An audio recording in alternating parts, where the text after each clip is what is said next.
জয়ী বানরের সাথে বাঘের তো গলায় রশি দিয়ে বাংলা রক্ষার অবস্থা শেষ। কারণ সরকার তবে আপনি বুঝতে গেলেন যে বাঘের দাম কিন্তু মানুষ সহ্য করতে পারে না, ওটা বুঝতে না।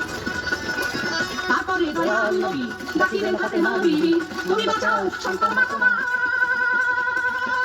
নবীর কথা শুনিয়া বলতে সাইকে রিয়া আমার জগতের মাথায় তোমারে তুমি মায়ে কি চাও তুমি কেন বলবা বাংলাদেশের মতো পৃথিবীর প্রদেশে নাই। আল্লাহ পাক যখন বলেছে আমি তো রক্তের সম্পর্ক রয়েছে অস্বীকার করে ওই অস্বীকার করলে তুমি আমি আল্লাহ রক্ষা করে ময়দানে যত বড় একটা হোক না কেন তাকে আমি নিয়ে করবো উন্নত আজকে দিকে তাকিয়ে দেখেন একবার আমার যদি বাবা কর্ম দিতে তাকে তাকিয়ে বাংলা এগুলা শুনেন। আপনারা সবাই নমরুদের কোন কথা জানেন? তিনি ছিলেন মস্ত একজন বাদশা। আল্লাহ পাক মশা দিয়া এই নমরুদকে ধ্বংস করেছিল।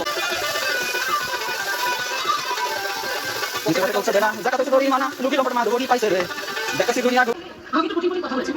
প্রশ্নটা বলেছেন এই প্রশ্নের জবাব আমার নবী কথা বলেন না, পারলে বলেন না পারলে জবাব দিতেই হবে এরকম কোনো বিষয় না, না দিলেও না কিছু খুশি থাকবে। সেই জবাবটা সঠিক দিতে চাই। আমি এটাও চাই যে মানুষের আত্মা থেকে যাবে আমাদের কি আশা করতে সুন্দর পাবেন।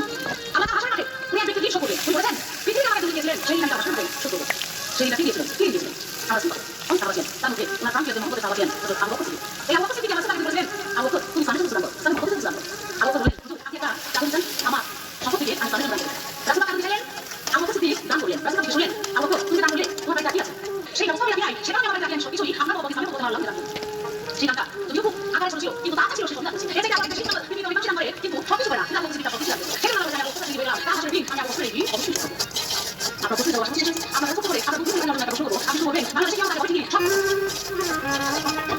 নাই কোনো বন্ধু গো জীবনে কোনো বন্ধু গো আমার নবী জীবনে কোটি নবী নাই কোনো নবী নাই কোটি নবী আমার নবী জীবনে